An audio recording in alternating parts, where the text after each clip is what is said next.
This is the Tobago House of Assembly's Post-Executive Council media briefing for week ending December 10th, 2011. The media this week brought updates by Infrastructure Secretary Hilton Sandy, Secretary for Health and Social Services Claudia Groom-Duke, and Acting TRHA CEO Paul Taylor. Mrs. Groom-Duke begins by congratulating the primary healthcare program team for the effort and approach in integrating healthcare. With the theme and the mantra towards a healthier Tobago, wellness is everybody's business. We have been opening our programs, our health center. You would recall the Golden Lane Health Center on the 13th of October, the recommissioning of the Charlottesville Integrated Health Facility, and of course, our support for our homes for the aged, the celebration of the International Day of the Elderly, the assistance to the prison rehabilitation program. And we are now working towards our health weight program in the community. And so under the theme, Shape Your Destiny, our health team members are moving all over Tobago and introducing the Healthy Weight program in Tobago. And this program focuses on the reduction of weight and the improvement of fitness through an exercise program around the world. As you know, it is well documented that our serious problem is the non-communicable diseases, the chronic non-communicable diseases. We know over 60% of our deaths in Trinidad and Tobago are caused by these chronic non-communicable diseases. And we also know that it is well documented that smoking, a diet that is not healthy, and such as not eating five types of fruits per day, as well as alcohol consumption. These are some of the causes out there that we are working with and working with our people, and most of all, obesity. And so the Healthy Weight program is to address this particular situation.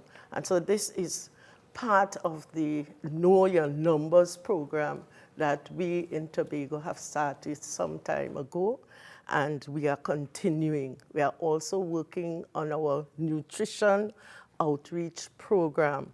We are working with all our residents in Tobago, especially we are moving towards Christmas at this Christmas season, and reminding our citizens and residents in Tobago that we must eat healthily. And so this is our outreach at this time.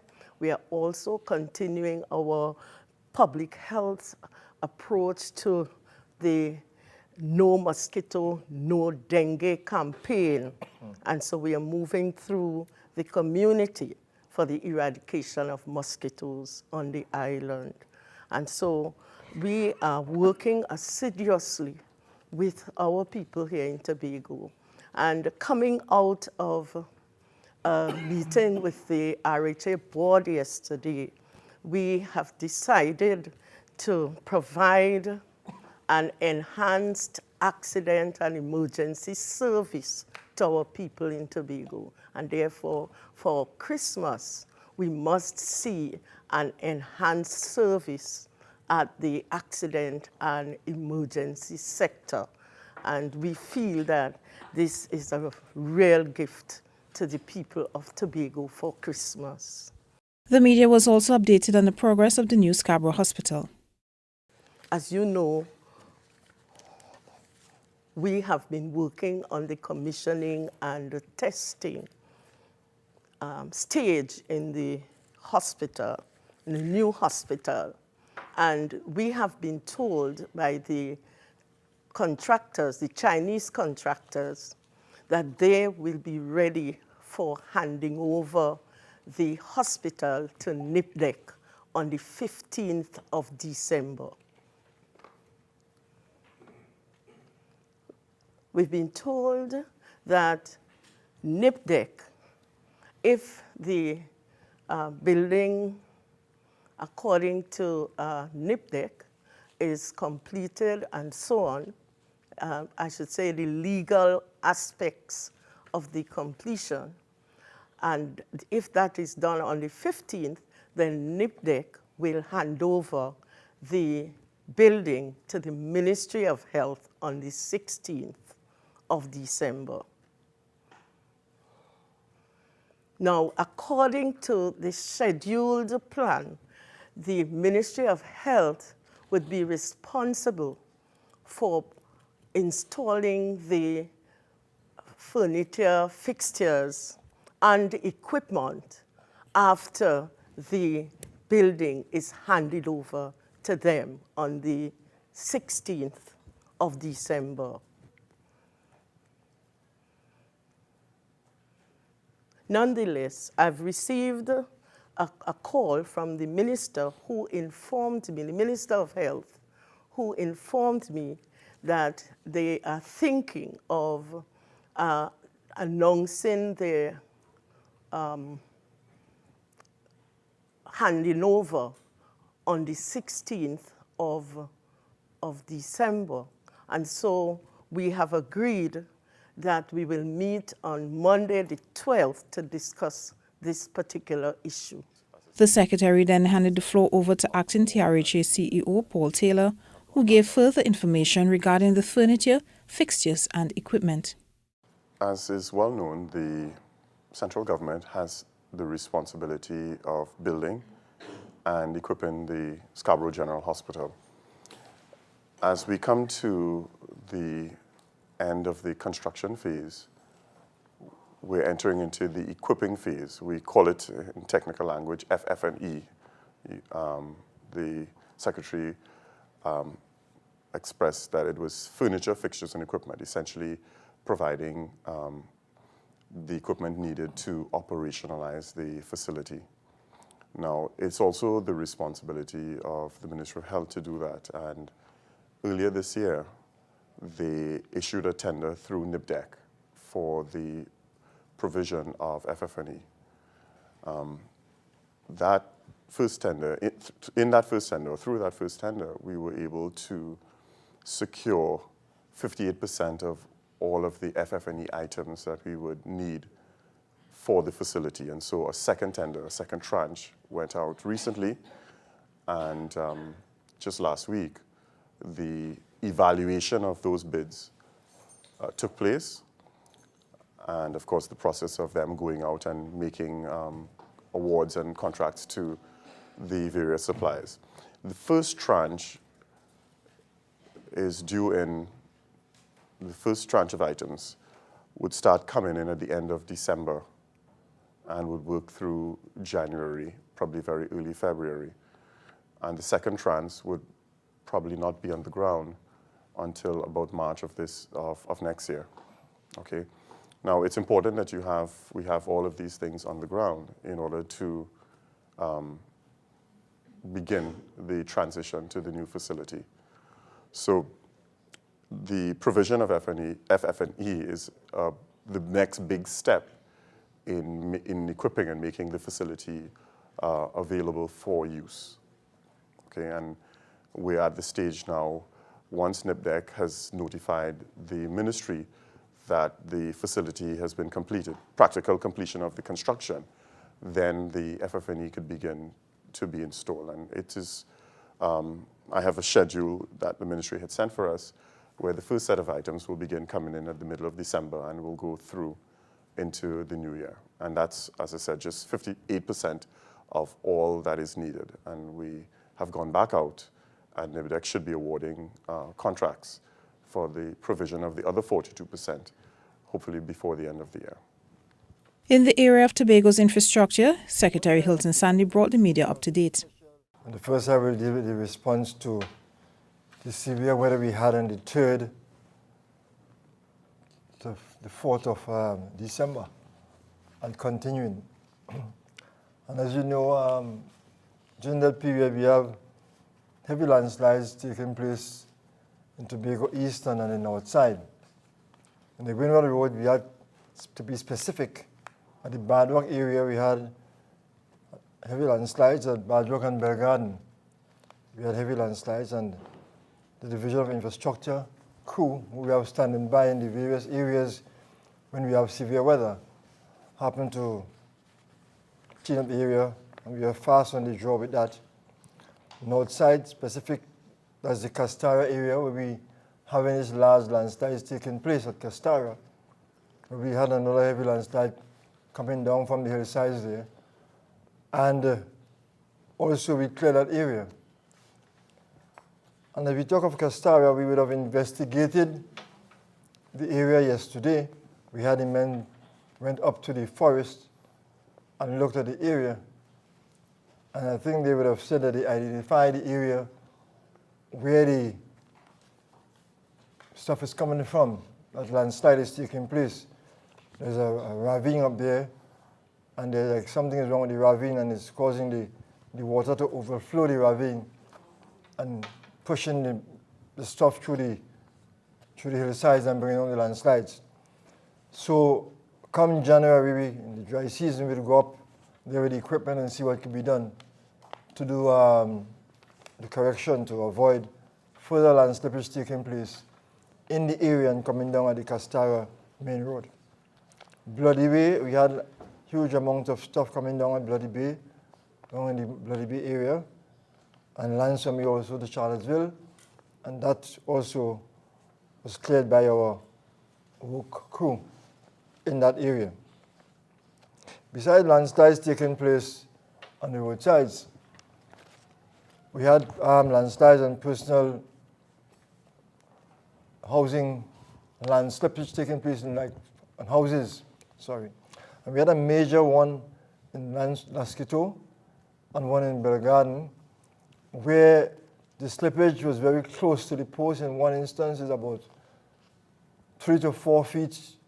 The slippage took place to the house in Belgarden, and then there's one at Lasquito, which by the picture here you can see the slippage on this one at Lasquito. You can see this one, if you put it up close, you will see how close it is. And we in the Division of Infrastructure have sent our crew to bring some assistance to the families by commencing work to put in retaining structures to support the slippage and to assist the families to sort of put in where posts is necessary to secure the houses again.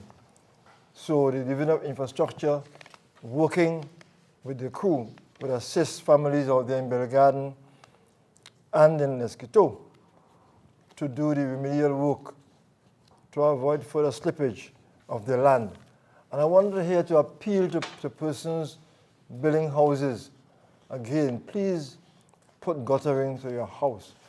Not having guttering over time, you are creating problems to your expensive house. I'm appealing to persons building houses now, please put in the guttering and look to see where you are putting in your soakaway. Because if your soakaway is downhill after a while, if it's not put in properly, you can have problems with slippage on the hillsides. So I'm appealing to people to try and get the builders to follow the codes. As I say, we don't have all the building codes for everything, but there are certain codes that we developed over time by experiencing what is happening to land slippage in Tobago, which is caused by septic tank, soakaways, and not guttering the houses. Regarding the special rehabilitation program, Mr. Sandy took the time to clear up some common misconceptions. I think there's information out there that the program is no longer existing or would not exist after the Christmas holiday. Well, that is incorrect. The program will continue.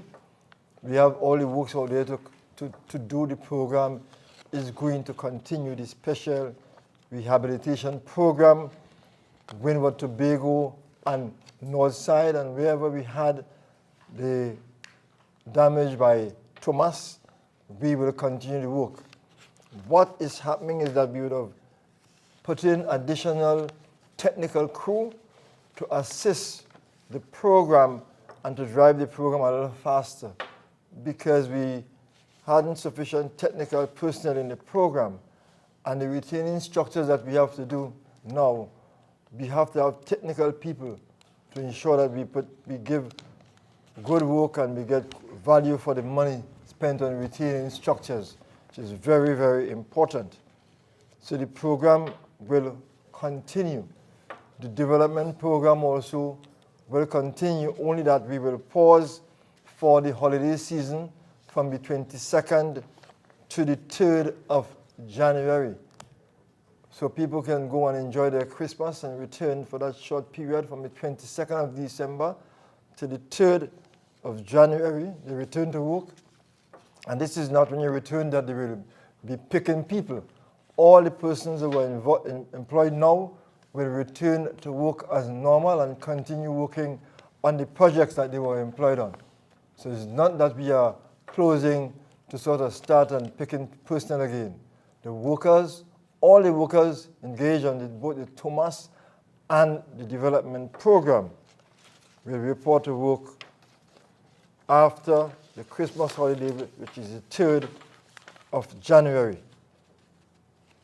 The UIP today, the Exec Council, we have finalized for the UIP, and some $55 million will be spent on UIP. I want to say here that we have received information that the ministry has approved $19 million to assist us in Tobago with the program, and that was since the budget was read. But to date, the Secretary of Finance has not received any monies from the Ministry of Finance for the program.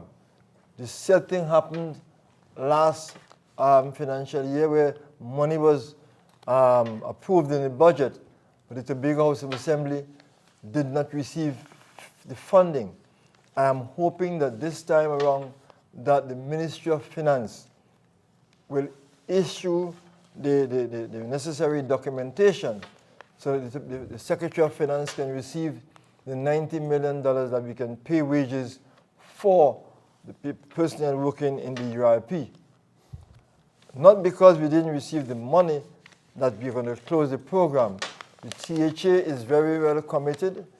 The Secretary of Finance and my Chief Secretary, we are committed, and myself, we are committed to ensure that the personnel employed in the UIP continue to be employed. The UIP employs some 1,200 persons in Tobago. And for this, we have to keep it going. You know, we cannot lapse on that. His employment is not a large wage, but it's filling the gap. And I think it is keeping down crime, we can say, because of people being employed. When you don't have money, you tend to get money the other way. But people in Tobago, we are trying through the Assembly to use the funding we have to keep personnel employed and to do the development work in Tobago. So I want to give all the employees of the UIP the assurance that employment for fiscal 2012 employment is guaranteed under the Tobago House of Assembly. And let me, at this media, ask that if the minority leader is listening to what I'm saying about the UIP and funding for Tobago, being close to his government in Trinidad, he can also plug to have them release the $19 million for the Tobago House of Assembly so that we will keep our people employed. The panel was then braced with questions from the media regarding the new Scarborough Hospital. I know it was mentioned that on the 16th, we're still to see whether or not we're looking at just the handing over to the Ministry of Health, or if we're going to go from Ministry of Health to, and please say, is it THA or TRHA? No, in terms of the process, when the NIPDEC hands over to the Ministry of Health, they can now legally, because we have a legal completion of the building. And so the Ministry of Health is now responsible for installing the furniture, fixture, and equipment in the hospital. My question is, are you saying that the building will be handed over to the Division of Health or the TRHA No, the during that Ministry of period? Health's responsibility is to hand over to the Tobago House of Assembly after the completion of the furniture, fixture, and equipment. Which is March. And this handing over will take place. And we are saying because the time frame for the completion of the installation of these furniture, furnishing, and equipment in the hospital, because this would complete by March, we have timed this schedule for handing over for March. When you say we, and this is what I'm trying to clarify, okay. I believe I heard you say that the minister indicated that the handover will No, the happen before minister March. is trying, let me just say this clearly. While we in the Division of Health and Social Services want our Tobagonians to access this building and occupy as soon as possible, there is a process. And we did speak about that before in terms of safety and quality. And so in terms of our expectation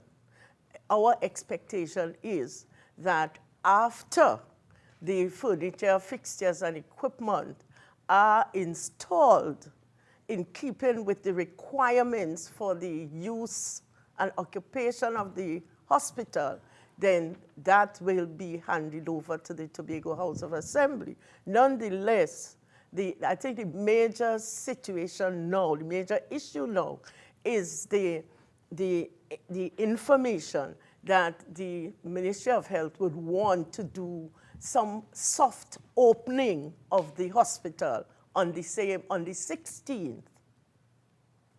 And therefore, yeah. So my question is on the I think 16th. On the 16th, it remains As under the Secretary ministry. Sandy wants to.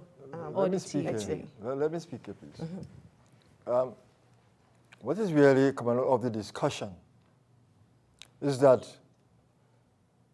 the hospital, the process explained is that the hospital should not be handed over to the THA until the FF&E is in place and handed over from contractor to NIPDEC, and from NIPDEC to the ministry, and from the ministry to the THA. If the FF&E is not in place and discussion is to take place on a soft handover or whatever it is on the 16th, that handover, if it is put in place, would not be beneficial to the Tobago House of Assembly nor the people of Tobago, because the hospital as itself would not be able to do anything, even to start commissioning anything as we have to do, because you don't have all the necessary FF&E in place. So what we are looking here is to see what will be the outcome of the discussion on Monday.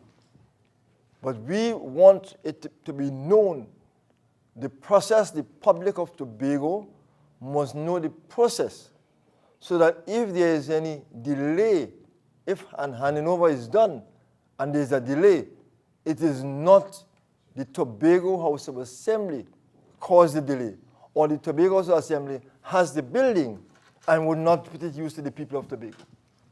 Mr. Taylor, we're hearing of some of these. Can you give us an idea of some of these equipment and so forth, and the cost? Give us an approximation, please. All right. Well, the overall cost for FF&E for the Scarborough General Hospital, I should say this way, the overall budget for FF&E was $38 million. okay?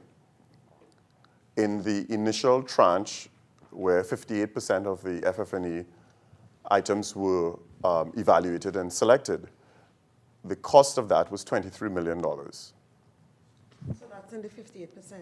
Yes, the Great. 58% cost $23 million, all right? And the 58% here being 58 in terms of numerical 58, costing $23 million, all right?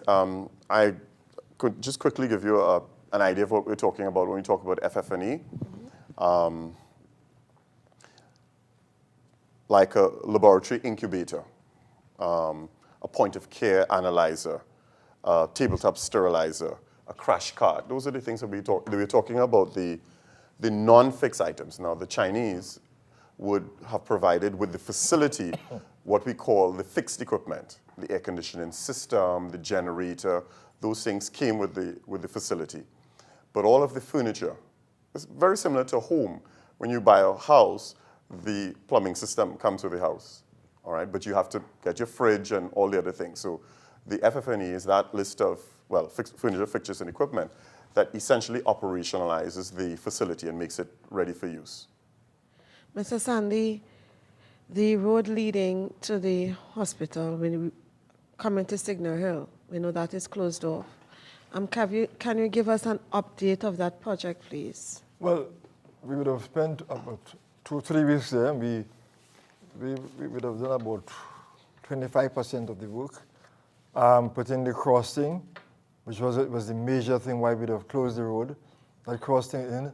And when weather conditions held us back, because we were hoping to commence work on the roundabout, because there's a roundabout to go on top there to ease the traffic and to control speed in the hospital area.